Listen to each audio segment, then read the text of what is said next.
Why do most people in Africa who start businesses do retail businesses or wholesale businesses? This is a question I've always asked myself, and today let's go deep into it.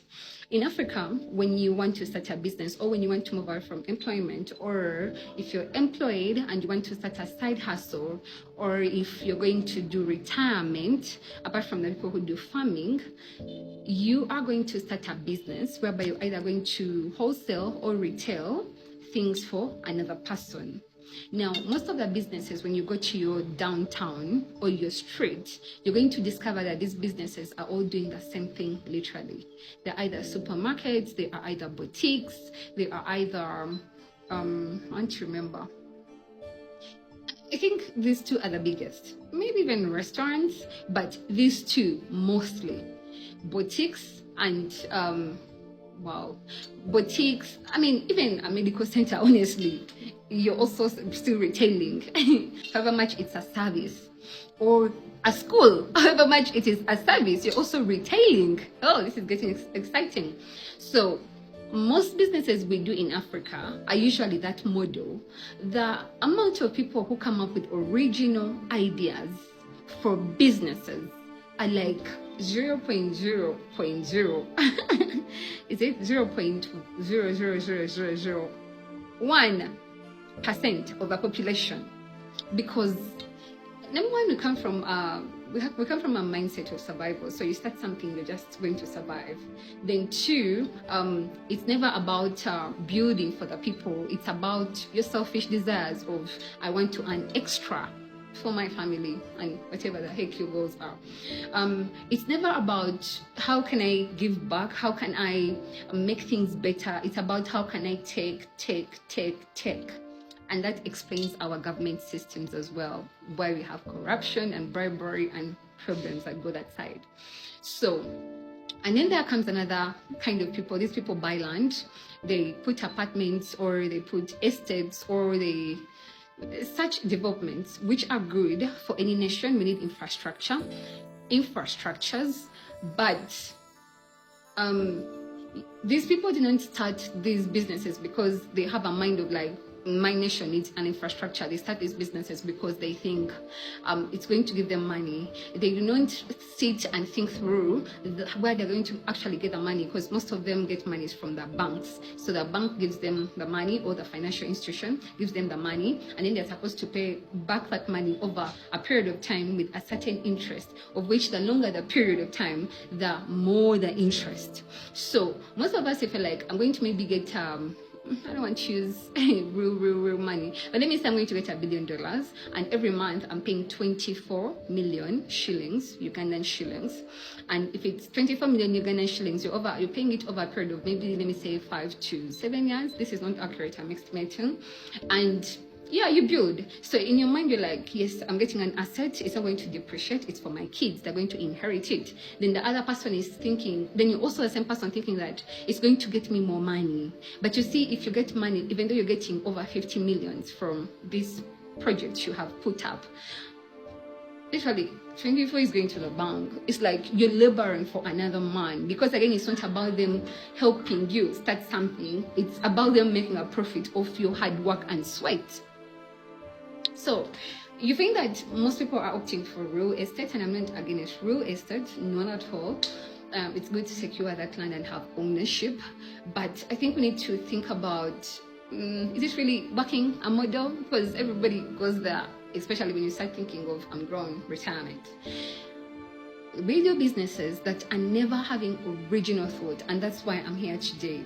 Why don't Africans come up with novel ideas, things that can eventually change their communities, their nations, their continent, or even the world at large? We are always thinking this small because, again, somebody has put a cap to our thinking. It's not there visible, but it's there because everything has to be around what is acceptable. If nobody's doing this, I'm not going to do this. If the thing is so big and so insane, it's again too scary because no one has done something scary. I mean, look around. How many mentors do we have? Good question. When I say mentors as Africans, or as young people, I mean, mentors or people who have done scary things to the point that probably they became a Christ somewhere, like they died for their beliefs and nations, or their cause and missions. They were so obsessed, not about the money, not about, but the mission obsessed and driven.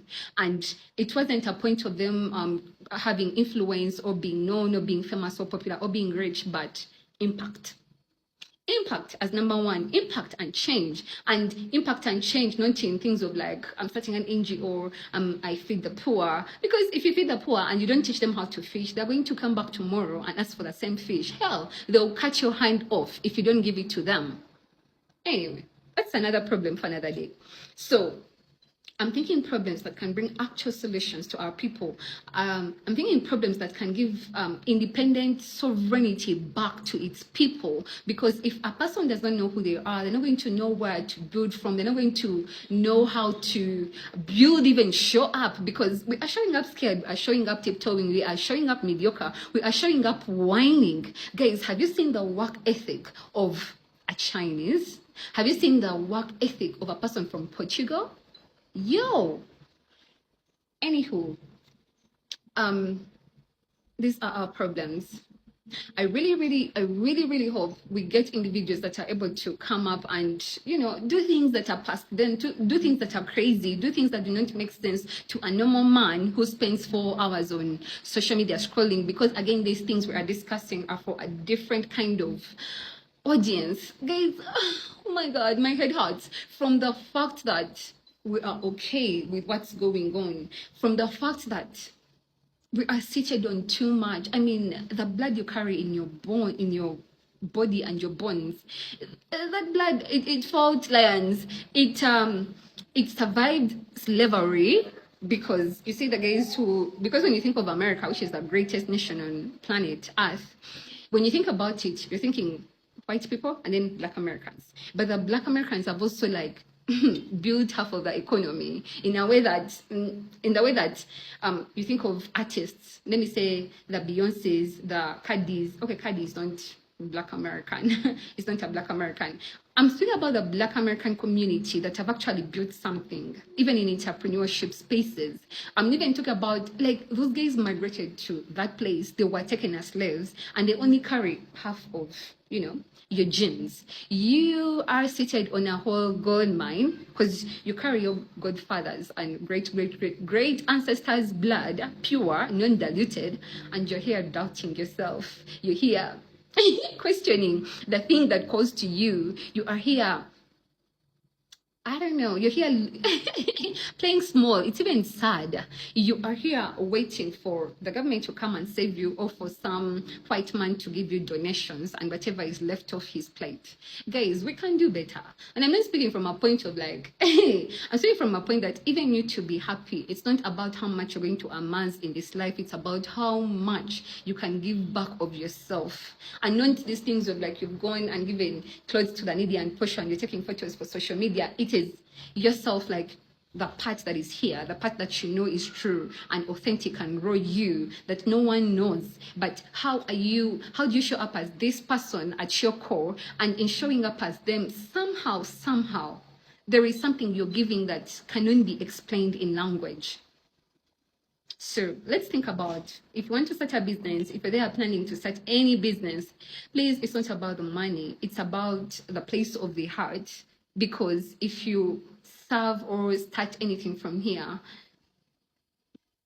and it's not even about those things of amount of time when you're going to make it. Making it is every day when you show up in the hustle and you suffer because you've chosen to suffer for that cause. Cheers.